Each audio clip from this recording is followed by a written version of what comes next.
Nous vivons une des périodes les plus difficiles de l'histoire de notre pays.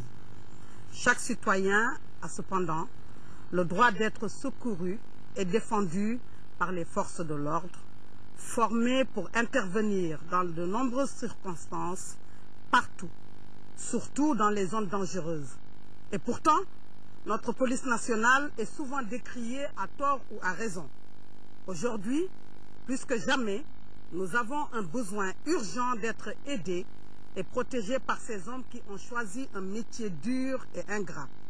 Les mesures policières qui ont pour but d'imposer les limitations de liberté aux individus ne sont régulières, sachez-le, que prises en vue de maintenir l'ordre public. Mais la notion d'ordre public est difficile à comprendre, bien qu'elle corresponde essentiellement à défendre la tranquillité et la sécurité des personnes et des biens. D'autre part, dans le contexte actuel de transition que nous vivons, il y va de la sécurisation efficace de nos institutions et celle des futures élections générales. Ces dernières qui doivent ramener notre pays sur la voie de la démocratie qu'elle avait amorcée de façon fulgurante constituent une préoccupation nationale et internationale. Certains de nos compatriotes, ainsi que de grandes puissances, à l'image des USA, pensent qu'elles doivent avoir lieu malgré l'occupation du Nord. Cela est impensable pour une partie de la population qu'il est dit impossible sans le recouvrement total de notre intégrité territoriale. Pour lever toutes les zones d'ombre sur l'épineuse question de la sécurité, ainsi que sur les futures élections devant mettre fin à cette transition, nous avons avec nous sur ce plateau, ce soir, le ministre de la Sécurité et de la Protection civile, le général Tchefi Konaté, le ministre de l'Administration territoriale et des collectivités locales, le colonel Moussa Sinko Koulibaly. Mesdames, Messieurs, bienvenue à Question d'actualité. Excellence, merci d'avoir accepté notre invitation, Monsieur le ministre. Il est d'usage dans nos traditions de donner, général, la parole aux aînés, mais une fois n'est pas coutume, et j'espère que vous ne m'en tiendrez pas rigueur, et je voudrais adresser ma première question, si vous le permettez, à votre cadet, le colonel Moussa Sinko Koulibaly. Je vous remercie, général. Monsieur le ministre, vous avez rencontré il y a moins d'une semaine les partis politiques. Quels en étaient les motifs réels? Merci beaucoup, madame. Merci à l'ORTM et merci à nos chers auditeurs et téléspectateurs. La rencontre avec les partis politiques de la semaine dernière en particulier s'inscrit dans le cadre de concertation que nous avons mis en place avec les partis politiques pour permettre de réfléchir notamment sur les mesures à prendre, les mécanismes à mettre en place pour l'organisation des élections. Mais en même temps, ça nous permet d'avoir un échange régulier entre le ministère de l'administration territoriale et les partis politiques. Ces cadres nous permettent notamment de prendre en compte les soucis des partis politiques, de prendre en compte les contributions et de nous permettre de faire évoluer tout ce que nous sommes en train de poser comme acte actuellement pour l'organisation des élections futures. Voilà. Est-ce que donc on peut parler, colonel, monsieur le ministre, déjà de préparation des futures élections, donc en concert avec les partis politiques et la société civile? Bien évidemment, nous sommes dans l'action en train de préparer les élections. Nous espérons tous que les élections pourront avoir lieu en 2013 et de préférence dans la première moitié de 2013. C'est pourquoi nous essayons de prendre toutes les mesures nécessaires pour être prêts avant cette date. Il y a bien évidemment un certain nombre de questions à résoudre avant cette date. Il s'agit essentiellement la question d'identification des électeurs. Nous pensons qu'avec le projet RAVEC, nous devons faire des avancées sur ce point. Le projet RAVEC, nous pensons que pourrait nous permettre de pouvoir bien identifier les électeurs maliens. Il s'agit aussi de la question du fichier électoral que nous allons utiliser pour les élections de 2013.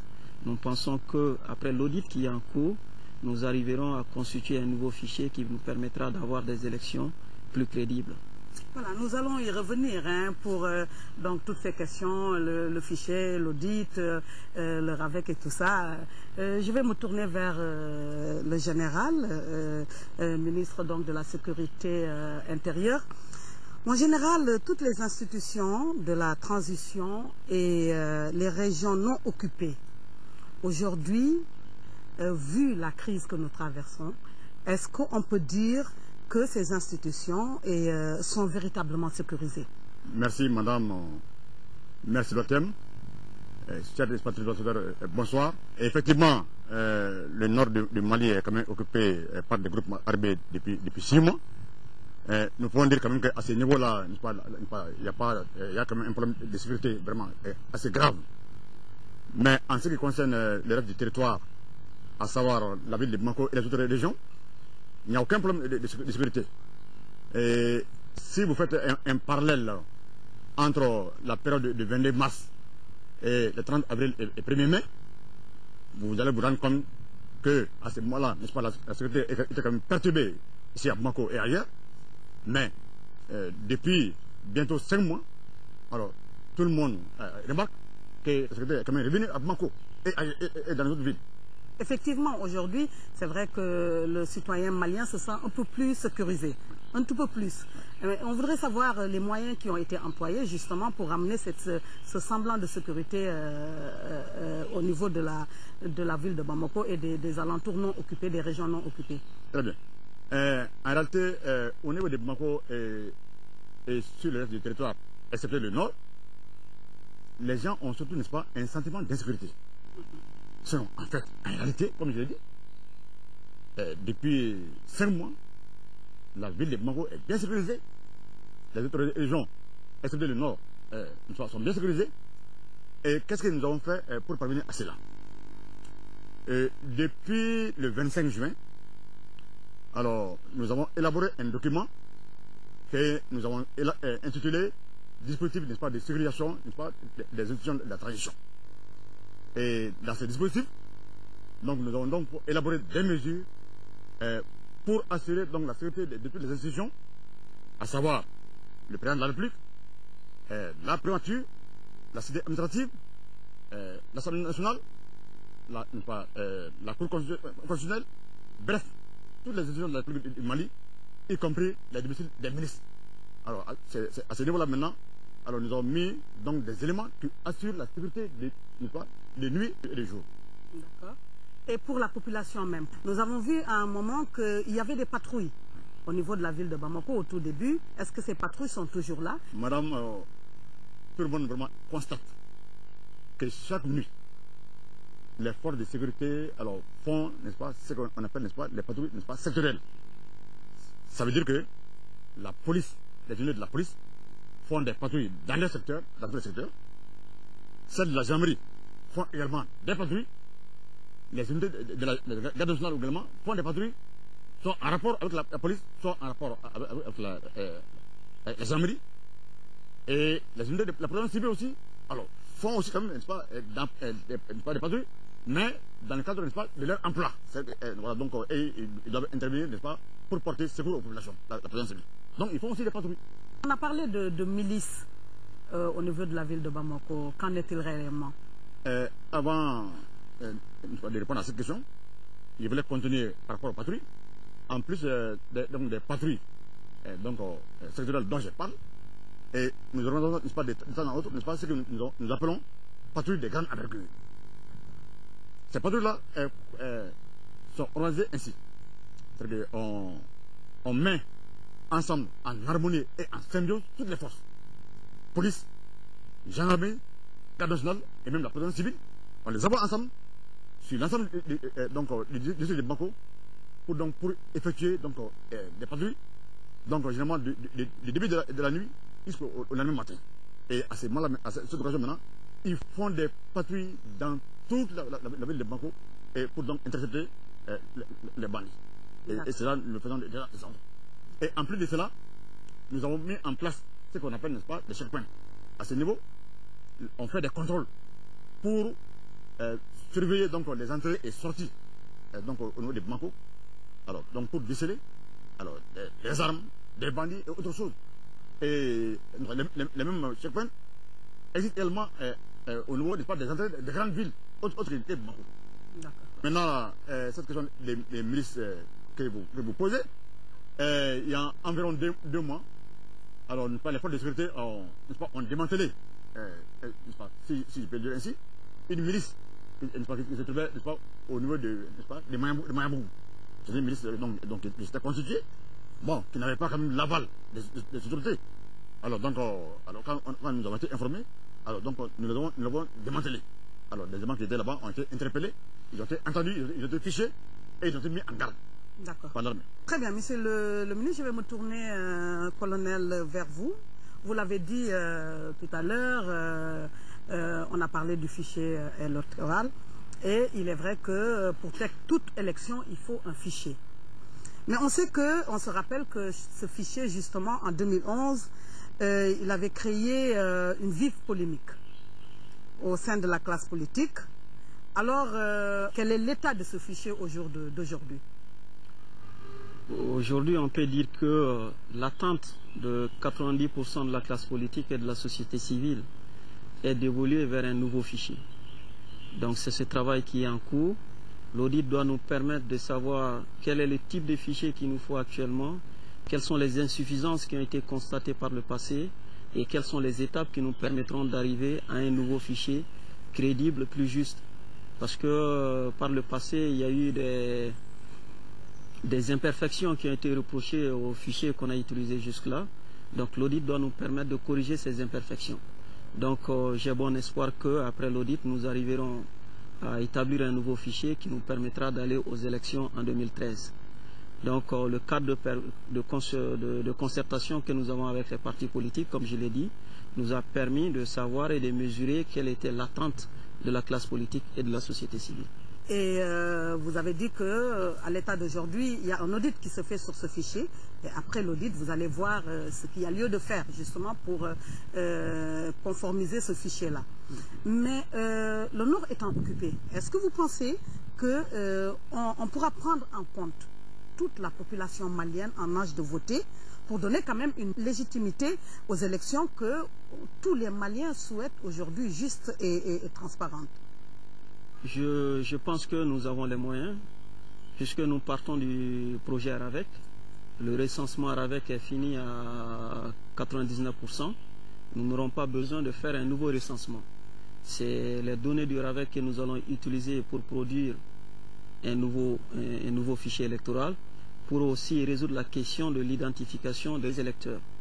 Donc nous n'aurons pas besoin, même si il y a partie du territoire qui échappe à notre contrôle, nous n'aurons pas besoin d'aller dans ces zones pour établir éventuellement un nouveau fichier et aussi résoudre la question d'identification des électeurs. Donc cette identification du Nord, elle est déjà faite alors avec... Tous les Maliens, 99% des Maliens sont déjà dans notre base de données du RAVEC et c'est cette base de données que nous allons utiliser pour permettre de délivrer dans un délai que j'espère court des cartes sécurisées à tous les électeurs, mais aussi de pouvoir faire évoluer le fichier électoral.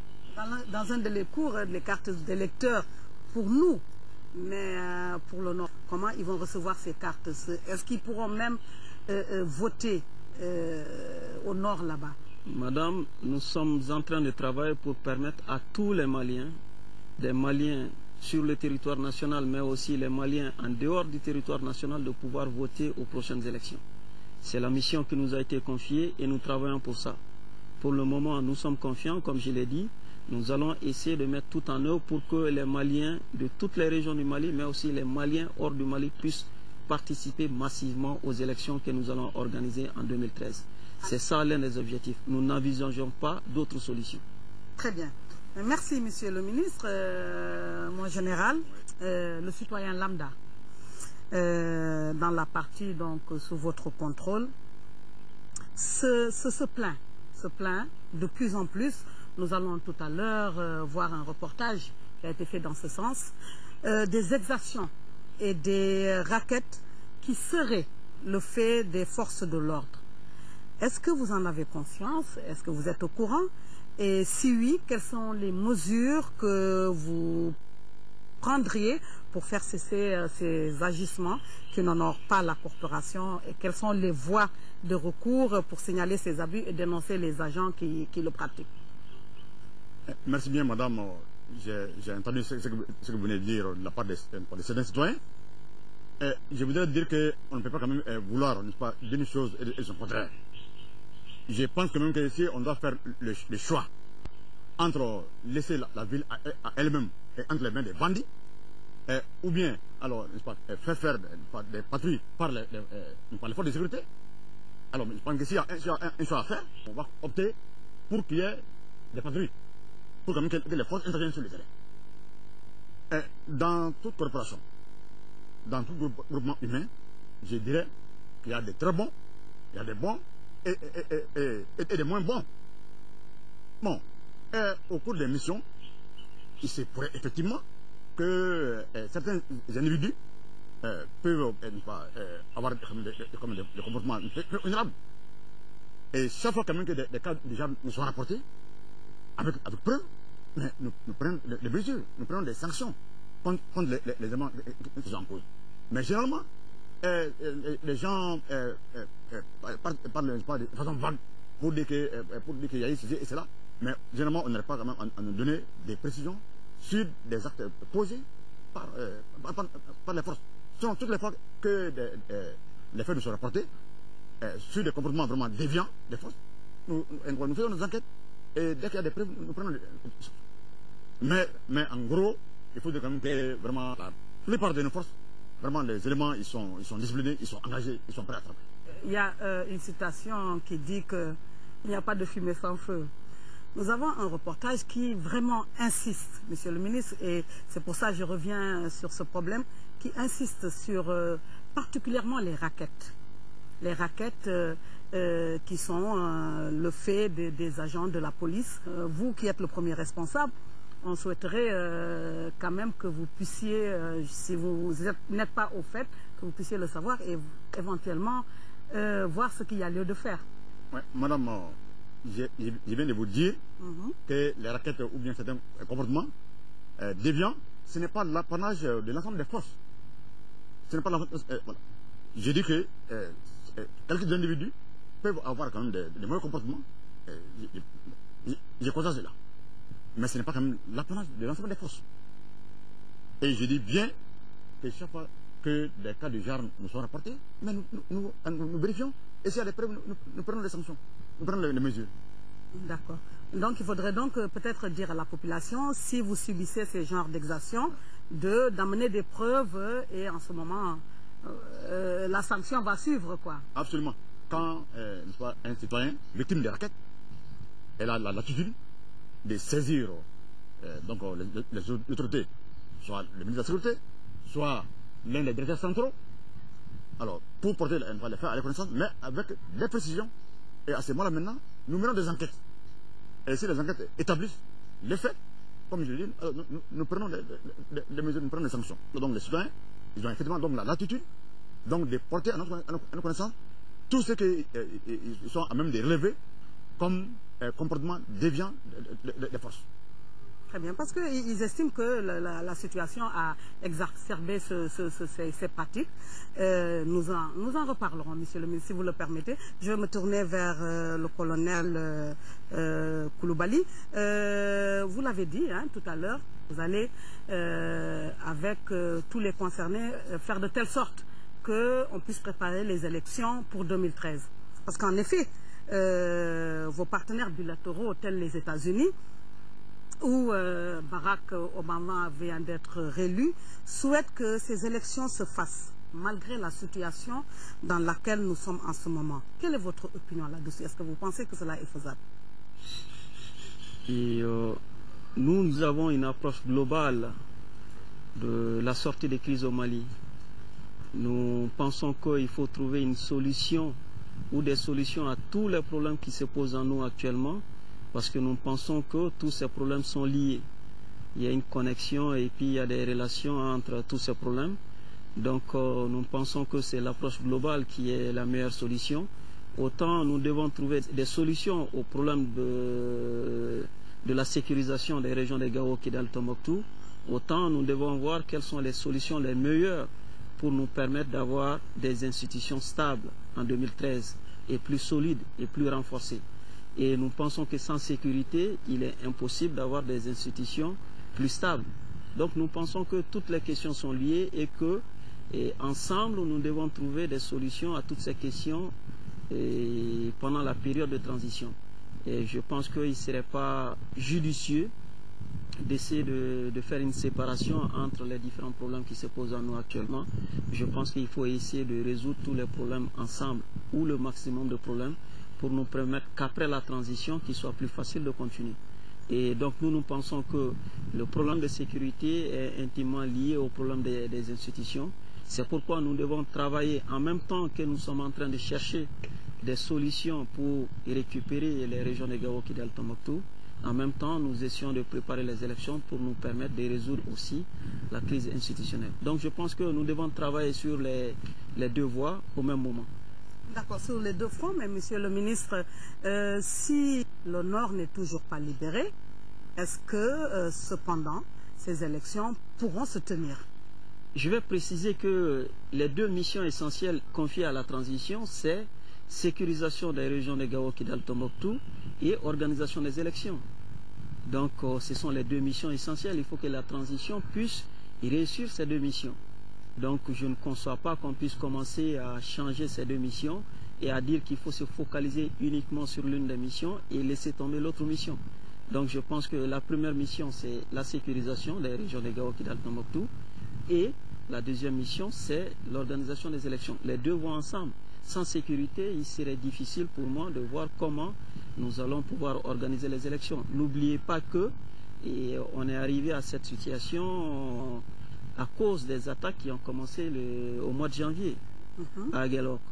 Donc pour dire que le problème de sécurité est intimement lié à la vie des institutions. Donc ce sera la libération du Nord et les élections. Les deux se feront ensemble. C'est pourquoi je vous ai dit que nous sommes en train de préparer les élections. Pendant qu'il y a d'autres structures qui sont plus chargées des questions de sécurité, sont en train de préparer comment récupérer ces régions. Nous, au niveau du ministère de l'administration territoriale, nous qui sommes chargés essentiellement d'organiser les élections, nous aussi, nous sommes en train de préparer pour être prêts en 2013 à faire les élections. Est-ce à dire, Monsieur le ministre, que si vous êtes en train de préparer, qu'il y a un calendrier provisoire qui est déjà là? Bien évidemment, nous avons un calendrier. Comme je l'ai dit, nous souhaitons faire les élections en 2013 et de préférence dans la première moitié. Mais je vais dire qu'il est facile d'établir un calendrier, mais il est encore plus difficile, sinon plus compliqué, de tenir un calendrier. Pour nous, l'important n'est pas de pouvoir établir un calendrier parce que c'est facile à le faire. Mais l'important pour nous, c'est d'essayer de tout faire pour tenir ce calendrier. Et ce calendrier dépend d'un certain nombre de choses. Et nous allons essayer, comme je l'ai dit, dans un délai aussi rapide que possible, pouvoir résoudre la question du fichier électoral, pouvoir résoudre la question d'identification des électeurs, mais aussi nous assurer qu'on a un environnement qui nous permet de conduire et de faire participer l'ensemble des Maliens aux élections qui vont venir en 2013. Très bien, mais avant de me tourner vers le général, je voudrais savoir si à ces préparations, vous nous avez dit que vous le faites de concert avec les partis politiques. Mais est-ce que la société civile, elle est associée à ces préparations? Bien évidemment. Les enjeux pour les élections à venir, c'est entre autres l'appropriation par la population malienne de ces élections. Donc nous nous associons et nous nous réunissons régulièrement avec la société civile. Là aussi, c'est pour prendre en compte les attentes, les soucis, les contributions de la société civile pour nous permettre d'améliorer le processus qui est déjà en cours. Très bien, Monsieur le ministre. Nous allons revenir à l'audit du fichier. Mon général, l'une des missions qui est assignée au gouvernement de transition est la reconquête des régions du Nord et la préparation des élections futures. Quel rôle les forces de sécurité auront à jouer dans cette reconquête de l'intégrité territoriale? En ce qui concerne les élections, chaque fois qu'il y a élection, alors au niveau du ministère de la Sécurité intérieure et de la Protection civile, on met en place ce qu'on appelle les cellules de pilotage des élections. Moi-même, pendant près de 8 ans, alors j'étais conseiller technique au ministère de la Sécurité intérieure et de la Protection civile, j'ai donc été président de la cellule de coordination des élections. Et le directeur de la présidence civile que vous voyez ici en face de moi, alors il a pris la relève vraiment, donc nous mettons en place donc ce comité-là. Ce comité est donc constitué donc de l'ensemble des directeurs centraux du département. Et il travaille donc en étroite collaboration avec le ministère de l'administration territoriale et de la décentralisation. Alors donc pour préparer donc la projection des forces sur l'ensemble du territoire pour couvrir les élections. Donc pour prendre des dispositions au niveau des bureaux des votes pour assurer la sécurité, pour assurer le convoi des urnes, alors pour prendre toutes les positions en gros pour donc que les élections se passent dans la sécurité. D'accord. Maintenant, en ce qui concerne la reconquête du Nord, les forces de sécurité, alors comme maintenant le Nord est occupé, une fois que donc le Nord sera un droit pour la reconquête du Nord, les forces de sécurité y prennent part. Par exemple, la garde nationale et la gendarmerie nationale, la garde nationale, n'est-ce pas, eux, ils prennent part en tant qu'unité constituée. Ils prennent même part au combat, aux côtés de l'armée. Ils ont des unités constituées au niveau de la garde nationale, qui prennent part au combat aux côtés de l'armée.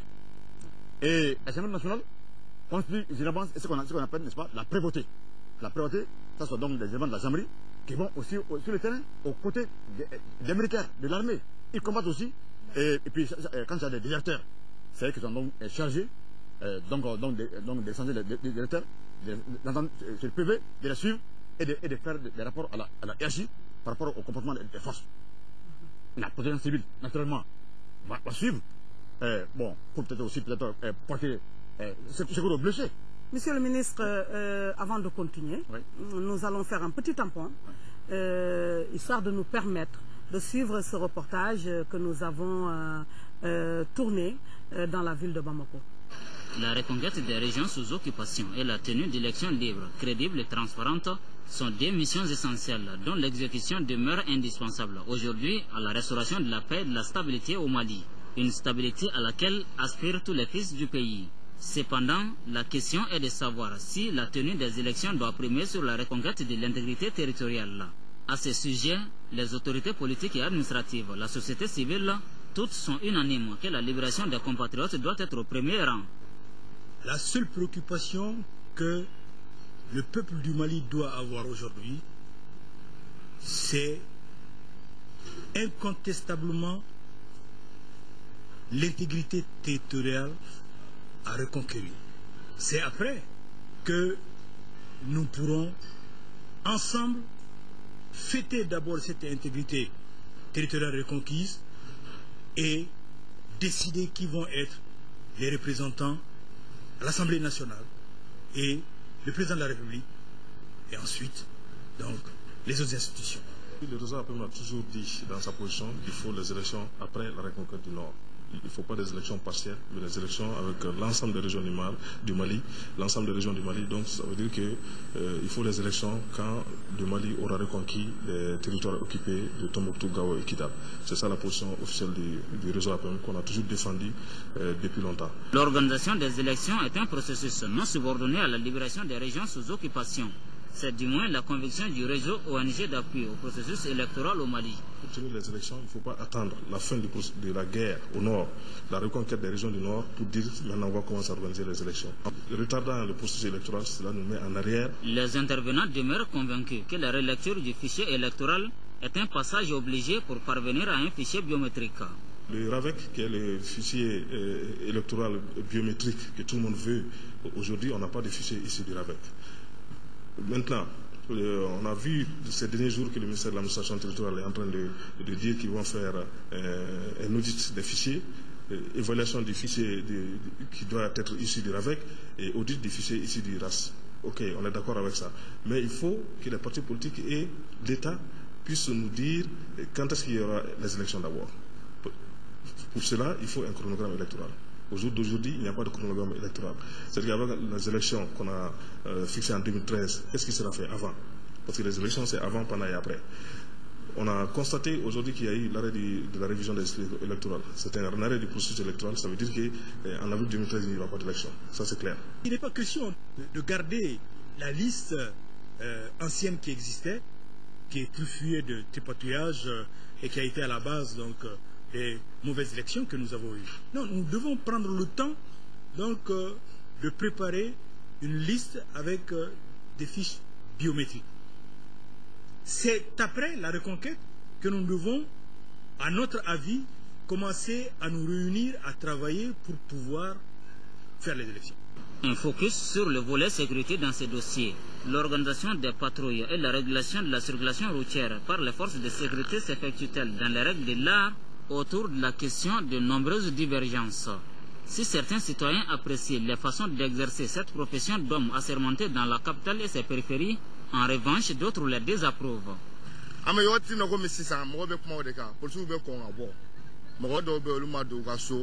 Nous pouvons barrer régulièrement au Canada. Donc, wati dobe, manga bo wati do la coupe mo empêcher quoi. Parce que mo ti do so jona 19h 20h wati o temo mo wati o ambe bo do. Sur les routes de Irimajo, Nyamakuro là, il n'y a que des bandits qui sont là-bas. Ils tentent des embuscades, ils tuent les gens et les forces de sécurité sont régulièrement informées de cette situation. Mais ils font rien. Je trouve que comme toujours quoi. C'est pas trop amélioré, puis c'est pas trop mal. La sécurité à Bamako ici quand même. Il faut l'année pour le second. Il me casse le fatigué là. Il y a warm sen fatigué là mais sans pour le sou. Adobe nous est trop mal à la bonne trega qui m'a fait la dégata. On est au Gabi il est pas fier quoi. La population civile quand même, il faut qu'il soit coopératif.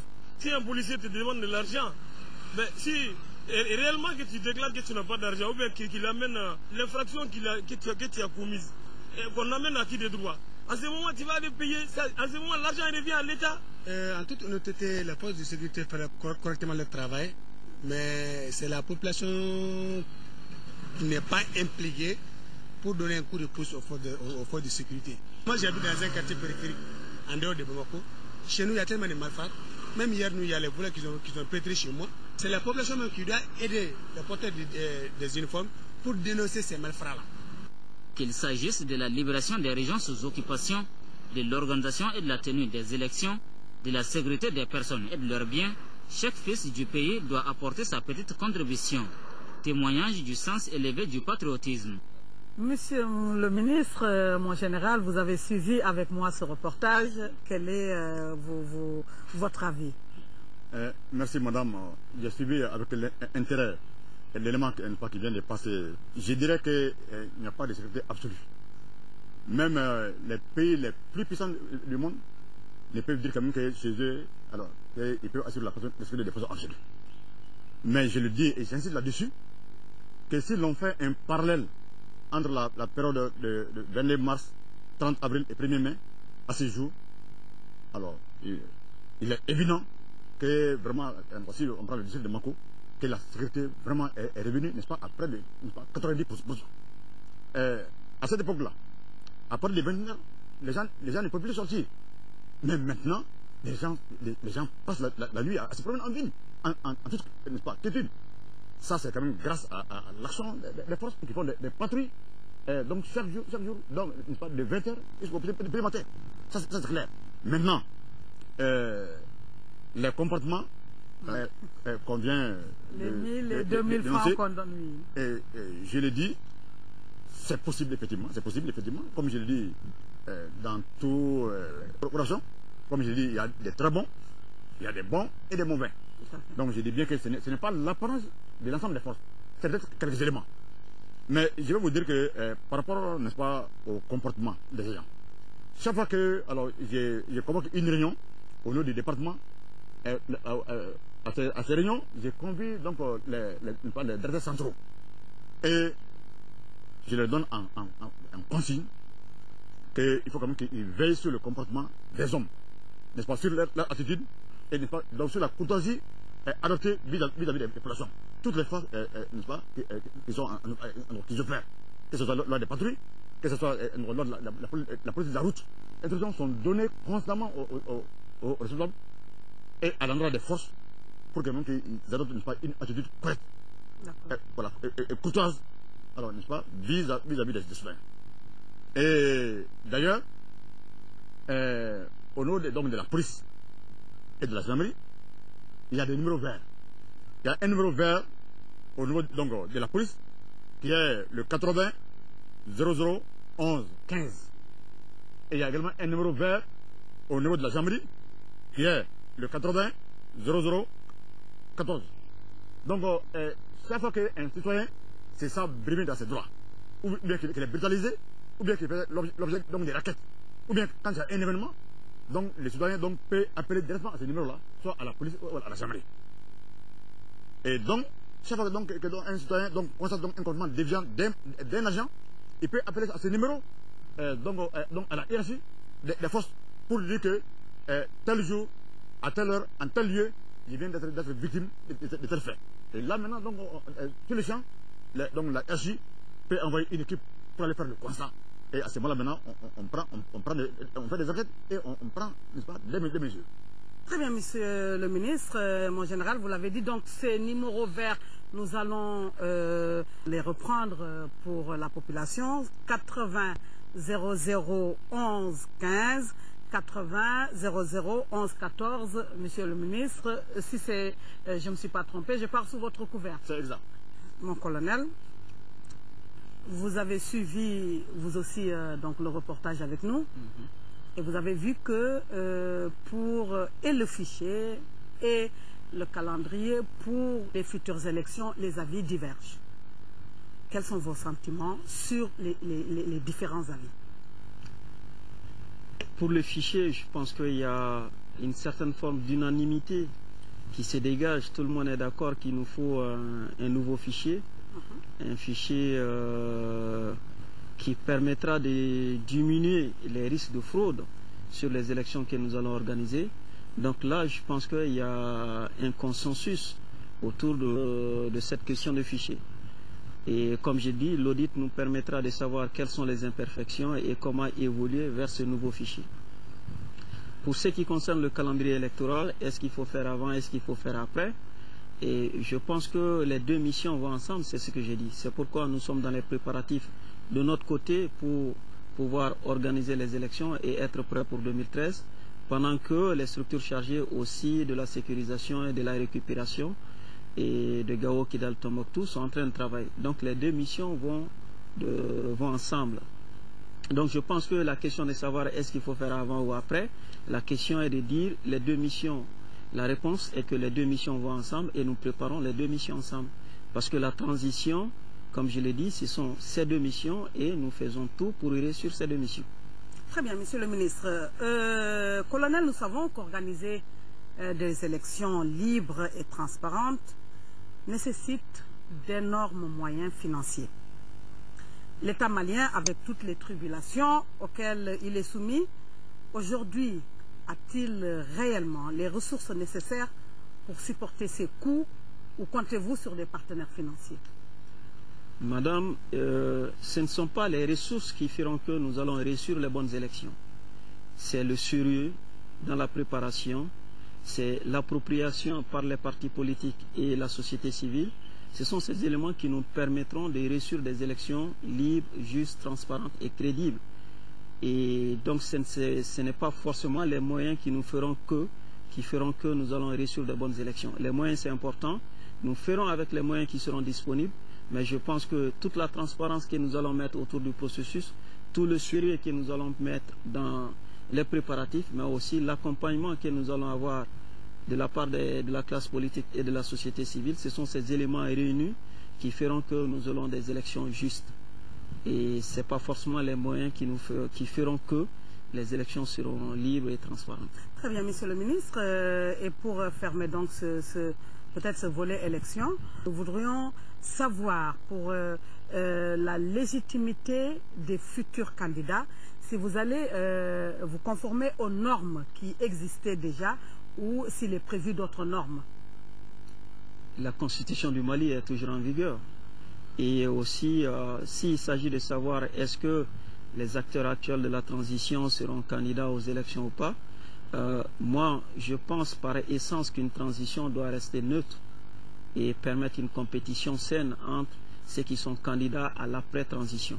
C'est mon point de vue, c'est le point de vue de mon département et je pense que les acteurs de la transition doivent observer une position de neutralité quant à l'organisation des futures élections. Oui, parce que est-ce que cela n'a même pas été dit, Monsieur le ministre?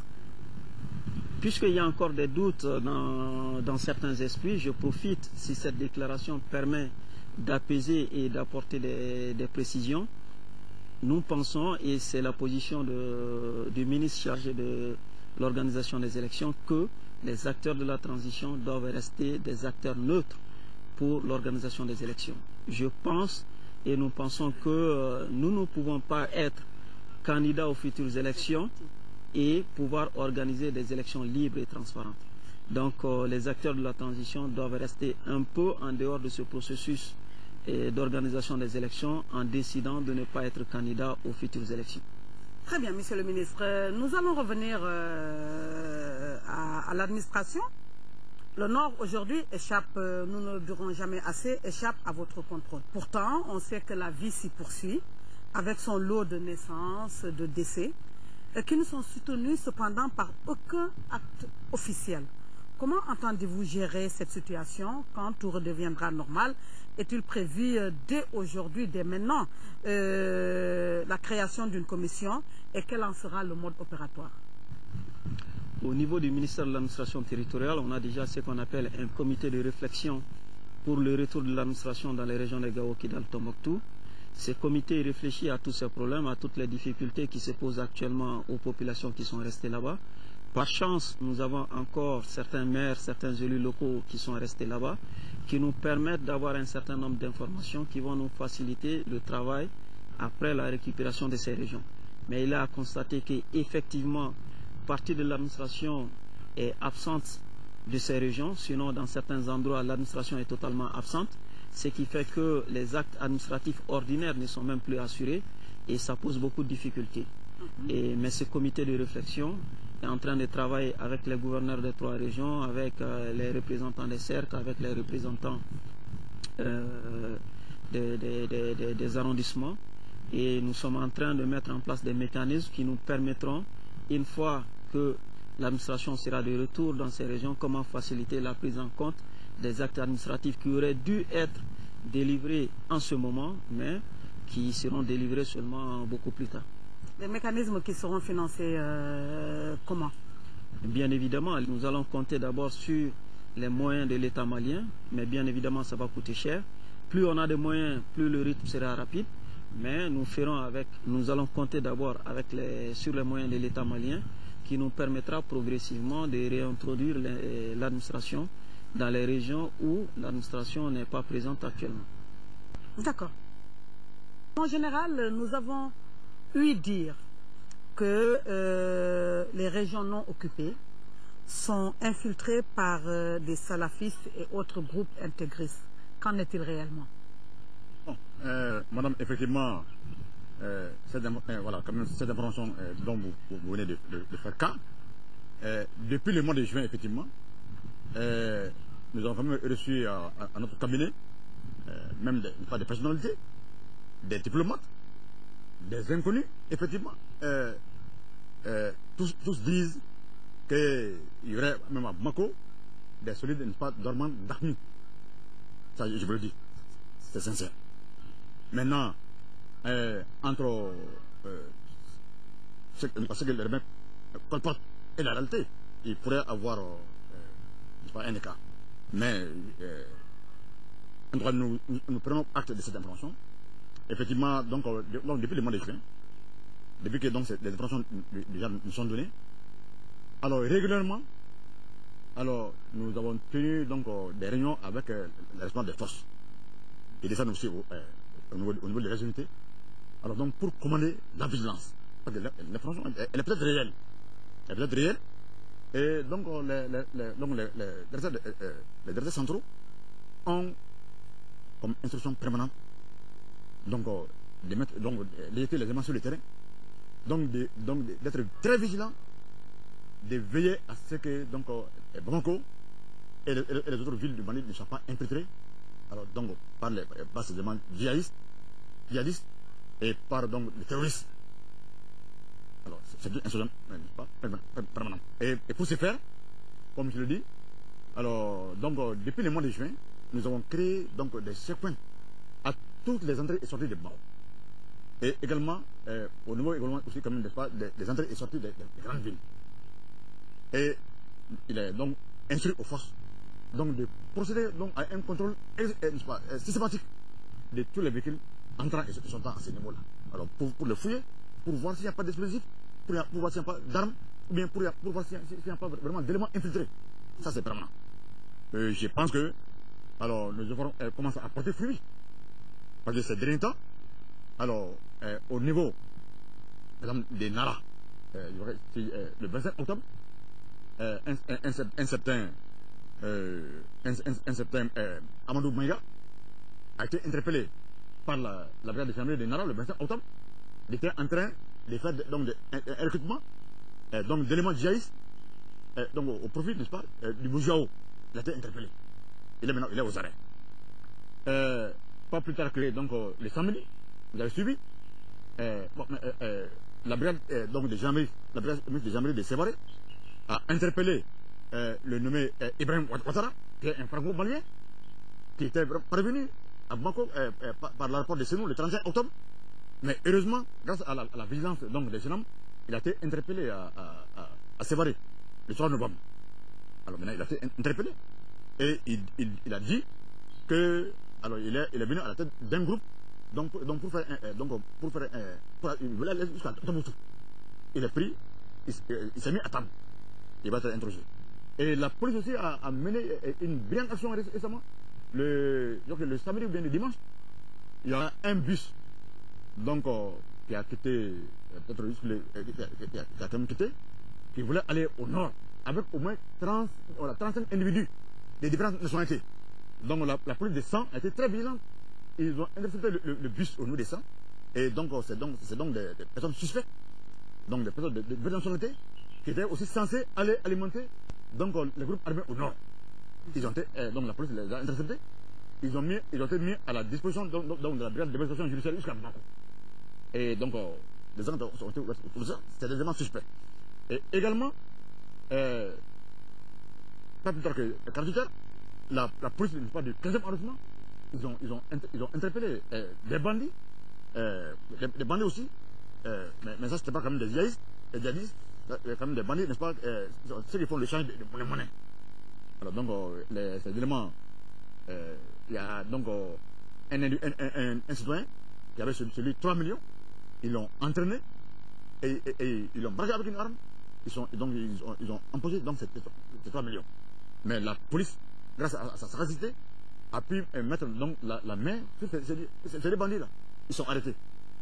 Et également, la police du commissariat du 7e arrondissement de Bamako, au cours du mois de septembre, il y a 4 individus alors, donc, qui ont intercepté donc, des motocyclistes, ils ont braqué, ils ont pris sur eux une somme de 38 000 francs CFA.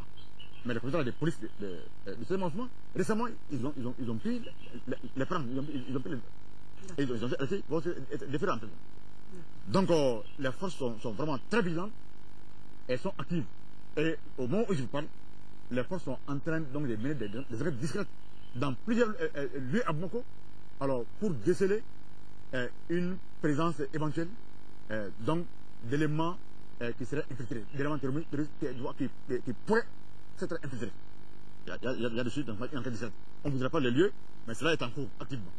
Très bien, Monsieur le Ministre, vous l'avez dit, hein, avant que nous terminons, vous assurez aujourd'hui la sécurisation des institutions, la sécurisation des personnalités, la sécurisation tout simplement des Maliens.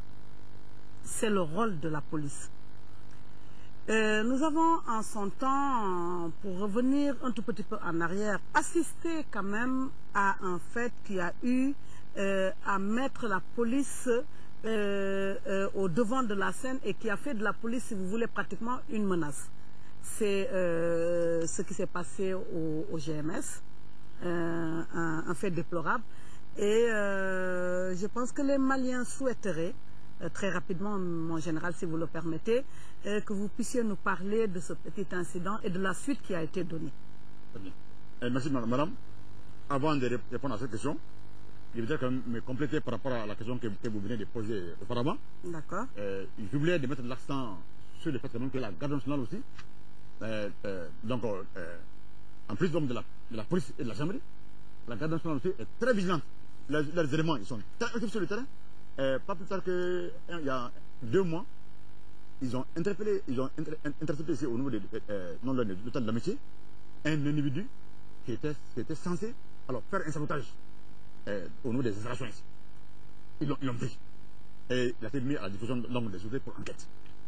Et il y a également environ un peu moins d'un mois, les éléments de la garde sont donc toujours vigilants au niveau donc, de la BCAO.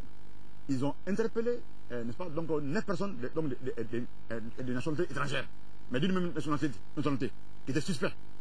On a commandé de la vigilance, ils les ont interceptés. Alors ils étaient des suspects et ils les ont mis quand même à la d'autres autorités pour enquête. Donc c'est donc dire que l'ensemble des forces de sécurité, la gendarmerie, la police, la garde nationale travaillent, n'est-ce pas, en symbiose. Alors, donc, pour vraiment assurer la sécurité des populations et de leur vie. Donc, tous, ils sont actifs et ensemble. Très bien. Par rapport maintenant au malheureux, événement vous venez d'évoquer ce qui s'est passé au GMS. Effectivement, si j'ai bonne souvenance, cela s'est passé le 26 septembre. Voilà, cela s'est passé le 26 septembre. Qu'est-ce qui s'est passé? Il y a certains personnels de la police qui avaient été proposés à la nomination au grade supérieur à titre exceptionnel. Et parmi eux, il y avait des commissaires, il y avait des inspecteurs et des sous-officiers. Effectivement, des actes ont été pris. Alors, par rapport à cette nomination. Bon, cela a été mal perçu par d'autres éléments de la police. Il y a eu une opposition. Alors ces actes ont été dénoncés. Et donc cela a provoqué une réaction. Et donc maintenant les plus hautes autorités, après analyse de la situation et de la question, ont estimé qu'il fallait effectivement abroger ces actes-là. Ces actes ont été abrogés. Quand ces actes ont été abrogés, donc ceux qui avaient bénéficié de la mesure de promotion, alors eux aussi ils étaient mécontents. Donc ils ont réagi. Et maintenant il y a d'autres éléments aussi quand même du GMS. Alors il y a eu quand même un petit affrontement entre ceux qui avaient bénéficié de la mesure et dont la mesure a été abrogée après. Et le gros des éléments du GMS aussi qui étaient là-bas. Alors, il y a eu une impression entre eux et il y a eu effectivement un affrontement, mais heureusement, il y a eu plus de pertes que de mal. Il y a eu deux blessés légers. Et depuis, moi-même, les membres de mon cabinet, la direction de la police, nous sommes investis pour vraiment trouver une solution à cette situation. Effectivement, nous avons engagé le dialogue avec toutes les parties. Et au jour d'aujourd'hui, le calme, la tranquillité et la coopération est revenue au sein du GMS. Pour preuve, vous avez vu que du 26 septembre à ce jour, toutes les fois qu'il y a vraiment un service, alors donc toute la police, la gendarmerie, la garde, la protection civile, tous ils participent ensemble et voilà, dans la cohésion, dans l'entente. Et donc à ce jour-là, ce problème est résolu. Mais on a quand même parlé, vous nous dites, monsieur le ministre, qu'il y a eu 2 blessés légers. Mais nous, on a quand même eu dire qu'il y a eu des morts, des balles perdues.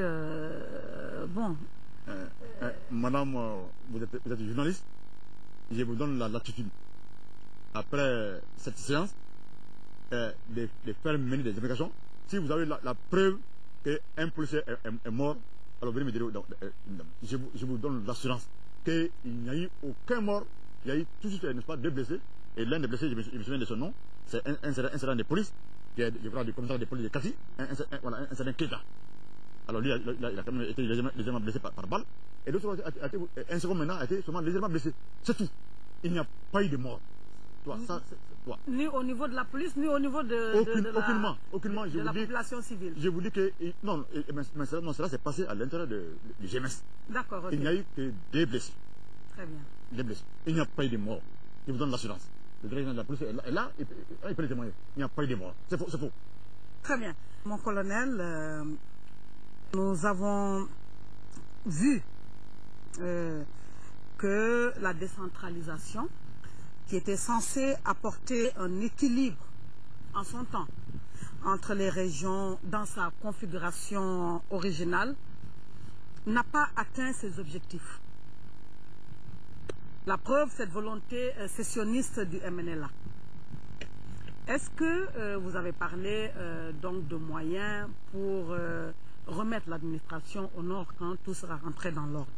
Est-ce que dans ces moyens, vous avez pensé revoir cette administration en créant des conseils régionaux autonomes pour justement parer aux problèmes qui se posent aujourd'hui au nord et qu'on a pensé liés à cette décentralisation-là?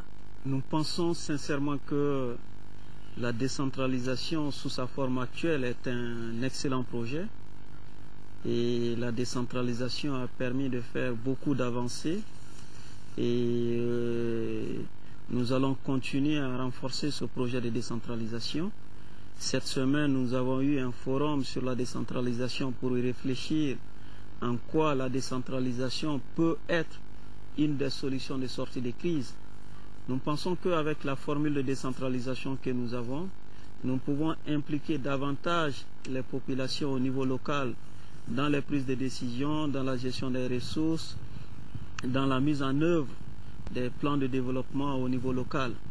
Et contrairement à ce que vous affirmez, nous pensons que la décentralisation a fait beaucoup d'avancées, est un projet porteur et que nous devons irréversiblement aller vers le transfert des compétences qui sont prévues dans les documents de décentralisation, mais au même moment assurer le transfert des ressources qui vont avec le transfert des compétences. Maintenant, à la lumière des événements que nous vivons actuellement, il est important de réfléchir aux aspects que nous pouvons améliorer, mais aussi les aspects sur lesquels nous devons faire plus d'efforts. Sinon, nous pensons que la décentralisation est un excellent projet. Bien évidemment, la mise en œuvre demande du temps et demande la formation de beaucoup de ressources humaines et ce processus est un peu lent. Mais nous pensons que la décentralisation fera son chemin et apportera des solutions à la prise en compte de la culture locale, des spécificités locales, mais aussi permettre une plus grande implication des populations locales dans les prises de décision. Des transferts quand même, monsieur le ministre, qui peuvent amener des velléités de pouvoir, comme je vous l'ai dit, au nord. Est-ce que c'est pas cette décentralisation-là qui a créé tous ces problèmes? Nous pensons que notre décentralisation s'appuie sur des expériences qui ont très bien marché dans d'autres pays et nous avons des contacts avec ces pays, que ce soit des pays africains ou que ce soit des pays hors du continent. Nous nous inspirons de ces expériences, mais aussi le fait que nous allons étape par étape, ceci nous permettra de maîtriser toutes les difficultés qui pourront se poser. Mais il est évident qu'il y a un certain nombre de compétences qui relèvera, quelle que soit la formule de décentralisation que nous allons adopter, qui relèvera toujours de l'État central. Par exemple, les questions de sécurité, les questions de défense, et ça va toujours relever de l'État central. Donc il n'y a pas de souci par rapport à ce question. Un moment, monsieur le ministre, les rapports étaient assez conflictuels avec la CENI. Aujourd'hui, quels sont les rapports du département avec la CENI? Quelle est la légalité de cette structure qui est quand même essentielle dans l'organisation des élections dans un pays? Il ne peut pas avoir de rapport conflictuel entre le ministère de l'administration territoriale et la CENI. Nous n'avons pas les mêmes missions. Cela a été dit, monsieur le ministre. Nous n'avons pas les mêmes missions. Je ne vois pas pourquoi il y aurait des rapports conflictuels. Nous sommes chargés de l'organisation des élections. La CENI est chargée de l'observation et de la supervision. Donc je ne vois pas du tout comment il peut y avoir des rapports conflictuels. Donc nous avons des très bons rapports avec la CENI. et chacun dans ce domaine essaie de faire le travail qui lui a été confié. Et quelle est donc sa légalité? Parce que nous savons que la CENI quand même il a été mis sur pied avant cette transition. Est-ce que elle a conservé, est-ce que la CENI a conservé sa légalité ou est-ce qu'il y a eu des réaménagements? Est-ce que cela est en prévision? Bref, quel est l'état, la légalité de la CENI aujourd'hui? Je pense que nous sommes tous d'accord qu'il faut une CENI. C'est prévu par la Constitution pour nous permettre d'organiser les élections. Donc la question n'est pas de savoir est-ce que la CENI doit être là ou la CENI ne doit pas être là. Peut-être la question est autour de savoir est-ce qu'il faut retoucher la composition de la CENI, est-ce qu'il faut faire évoluer ça. Donc le cadre de concertation nous permettra d'avoir des réponses à ça. Mais pour le moment, tout le monde sait que toutes les opérations qui doivent nous permettre d'aller aux élections doivent impérativement, pour certaines étapes essentielles quand même, être supervisées par la CENI. Donc, il nous faut nécessairement une CENI. Et qui est financée comment? La CENI, bien évidemment, est financée par l'État malien, des fois avec l'aide des partenaires, mais c'est financé par l'État malien, bien évidemment. Très bien, monsieur le ministre, mon général, nous arrivons pratiquement à la fin de cette émission et nous souhaiterons quand même savoir ce que vous attendez de la population malienne pour remplir parfaitement votre mission. Qu'est-ce que vous attendez de la population malienne? Qu'est-ce que vous demandez à la population malienne? Merci bien, madame. À l'heure qu'on connaît, je pense quand même que la situation est, pas, pour le Mali, il pourrait dire que la situation est grave. Alors, à part de moi, quand même, les 2 tiers de notre territoire sont occupés au nord. Alors, donc, je dirais quand même que le plan sécuritaire, l'air est grave. Donc, je pense quand même que tous les Maliens doivent faire en sorte quand même que, alors, il y ait vraiment une union sacrée autour donc, des forces armées et de sécurité. Alors, maintenant, pour vraiment que nous puissions réussir à bouter donc hors de notre territoire, n'est-ce pas, ces groupes armés. Maintenant, par rapport, excusez-moi, n'est-ce pas, aux forces de sécurité. La sécurité ne peut pas aller, n'est-ce pas, sans, n'est-ce pas, le renseignement. Donc, je voudrais vraiment lancer un appel vraiment pressant aux populations. Donc, où qu'elles se trouvent, que ce soit au niveau du district de Bamako, dans les régions où qu'elles se trouvent, d'avoir vraiment donc les meilleurs rapports avec les forces de sécurité. Et je demanderai aussi aux forces de sécurité donc d'approcher les élus, d'approcher donc les administrateurs, d'approcher les populations pour qu'ensemble ils essaient donc d'informations, des renseignements alors sur les bandits, sur les délinquants, sur les terroristes. Je pense quand même que c'est par les renseignements que les forces de sécurité peuvent réussir leur mission. Donc, je demande vraiment à la population de tout faire, tout Malien, tout citoyen malien doit contribuer à la sécurité. Donc, cela n'est pas que la mission des forces de sécurité. Il faut quand même que chaque citoyen malien contribue à la sécurité des populations et contribue à sa propre sécurité. Pour ce faire, j'invite vraiment donc, les populations à donner les renseignements aux forces de sécurité sur la présence donc, des bandits, sur la présence des terroristes, et donc sur la présence donc, des malfrats, où ils se trouvent. Donc c'est vraiment ce message vraiment que je voulais lancer à l'endroit de la population. Et je demanderai vraiment à la population vraiment de faire vraiment confiance à leurs forces armées et de sécurité. Parce que les forces armées et de sécurité, elles sont issues du peuple, elles sont avec le peuple. Très bien, nous allons vous redonner la parole, mon général, pour le mot de la fin, mais nous allons quand même essayer d'ouvrir une toute petite fenêtre avant d'y arriver.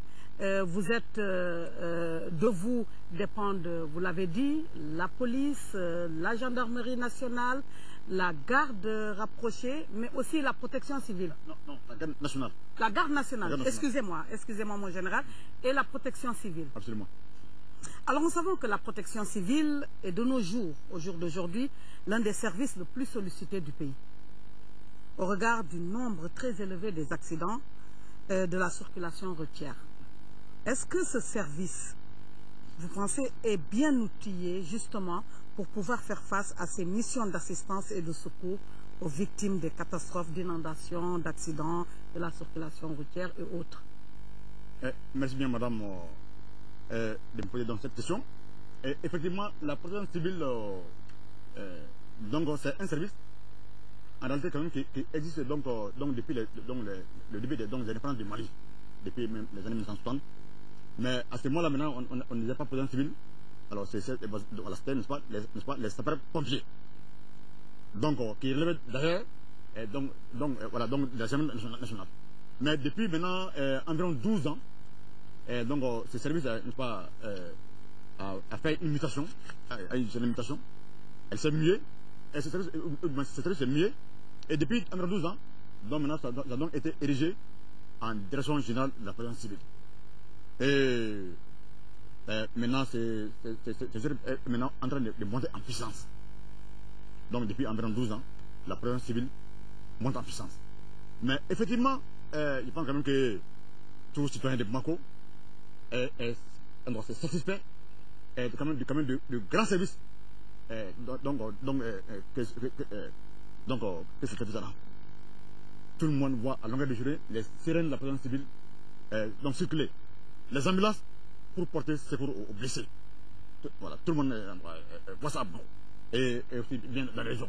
C'est un service donc qui est très sollicité et effectivement qui manque de moyens par rapport à ces missions. Si on fait un parallèle entre les missions qui sont développées à ce service, entre les besoins, j'avoue quand même qu'ils sont, n'est-ce pas, sous-équipés. Je vais vous donner, n'est-ce pas, une statistique simple et récente. Et bien qu'au cours de la semaine donc, du 26 octobre au 3 novembre, la protection civile a effectué, donc sur l'ensemble du territoire national, voilà, 294 interventions. Dans la période, dans la semaine du 26 octobre au 3 novembre, elle a effectué 294 interventions sur l'ensemble des territoires. Et au cours donc, de ces 294 interventions, elle a porté secours, n'est-ce pas, à 512 n'est-ce pas, victimes. Et parmi ces 512 victimes, il figurait, n'est-ce pas, voilà, 495 blessés et 17 morts. Bon, ça c'est seulement en une semaine. Donc c'est un service qui est sollicité. Mais le problème qu'il y a, les engins, la protection civile, coûtent énormément cher. Il est là, le dirigeant de la protection civile est là. Les agents dignes de ce nom, alors, qui sont efficaces pour ce service-là, ne coûtent pas moins, n'est-ce pas, un seul engin ne coûte pas moins, n'est-ce pas, de 3 ans, n'est-ce pas, à 400 millions. Oui. Donc, mais comme on dit, la plus belle femme ne peut donner que ce qu'elle a. Ce qui est sûr, on voit que les pouvoirs publics, depuis 12 ans, ont fait de beaux efforts pour quand même, équiper ce service-là. Donc, ils sont en train d'être équipés au fur et à mesure. Mais, alors, ils ont toujours besoin d'être soutenus. Alors, pour mieux réussir, donc, cette mission noble, n'est-ce pas, qui leur est dévolue. Très bien, monsieur le ministre, vous êtes le premier responsable, vous êtes conscient des difficultés de la protection civile, vous prendrez certainement les dispositions pour mieux les outiller, vu la demande de la population. Mon colonel, avant de conclure, vous êtes un département très important pour les élections. À la suite d'une des résolutions de cette crise, nous souhaiterons avoir vos sentiments aujourd'hui sur ce plateau, savoir ce que réellement vous ressentez et ce que vous voulez dire à la population malienne. Je vais insister et dire que nous sommes confiants et que les élections pour nous doivent constituer une solution et que les élections constituent en fait une solution aux différentes crises que nous connaissons actuellement et que nous devons nous assurer que toutes les étapes sont suffisamment bien conduites pour nous éviter éventuellement d'autres difficultés après les élections. C'est pourquoi j'invite la classe politique, la société civile et la population malienne d'une manière générale à participer, à suivre de près ces élections et à participer activement, non seulement aux préparatifs, mais quand on va arriver à la phase active des élections, de pouvoir participer ça pleinement. C'est à ce prix-là que nous allons avoir des institutions renforcées, que nous allons avoir des institutions plus solides. Parce que l'un des objectifs que nous visons par ces élections, c'est bien évidemment de résoudre la crise, mais aussi de s'inscrire dans une période de renforcement des institutions, de stabilité des institutions. Et cela passera par une participation massive, non seulement de la classe politique, de la société civile et des populations. Et nous croyons beaucoup à ces élections, nous fondons beaucoup d'espoir sur ces élections. Nous allons mettre le maximum de sérieux possible pour organiser ces élections et s'assurer qu'il y a une parfaite neutralité et impartialité autour de ces élections pour nous permettre enfin d'avoir des institutions renforcées à la fin de ce processus. Donc j'invite la classe politique, j'invite la société civile, j'invite la population à nous accompagner et à pouvoir participer, chacun suivant son rôle, pleinement au processus qui est en cours. Merci mon colonel. Général, nous vous laissons le mot de la fin. Merci bien madame. Donc madame, à l'endroit des populations, je voudrais donc dire que donc les forces de sécurité et de protection civile donc, sont conscientes donc de la mission donc, de sécurisation des populations et de leurs biens qui leur est dévolu. Je prends l'engagement à leur nom que les forces de sécurité et de protection civile ne ménageront aucun effort donc, pour réussir donc, pleinement cette mission qui leur est confiée. Et surtout, les forces donc, de sécurité et de protection civile donnent l'assurance qu'elles feront tout pour mériter, n'est-ce pas, de la nation. Je voudrais donc remercier donc, sincèrement l'ORTM pour avoir quand même, organisé quand même, cette séance qui a quand même permis à mon collègue, n'est-ce pas, et cadet, le ministre de l'Administration territoriale et moi, de donner quand même des éclairages aux populations maliennes donc, par rapport donc, aux domaines qui nous sont confiés donc, n'est-ce pas, par le gouvernement. Donc, nous remercions sincèrement pour ce faire. Et nous invitons vraiment tous les citoyens maliens à rester en contact avec nous. Alors, par ce temps qui court, dans cette situation vraiment de difficulté, alors, pour vraiment nous donner les renseignements, alors, pour nous permettre donc de lutter efficacement contre les terroristes, contre les malfrats, n'est-ce pas, de tous bords. Voilà, merci bien, madame.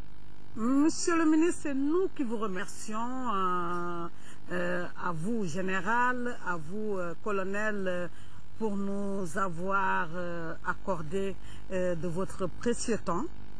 Nous remercions nos chers téléspectateurs et nous retiendrons donc de cet entretien que le ministre de la Sécurité intérieure et de la Protection civile, le général Tchefin Konaté, et son homologue de l'administration territoriale et des collectivités locales, le colonel Moussa Sinko Koulibaly, ont bien voulu, nous l'avons dit, nous accorder que le maximum est fait pour parer aux éventuels écueils qui pourraient se dresser sur le chemin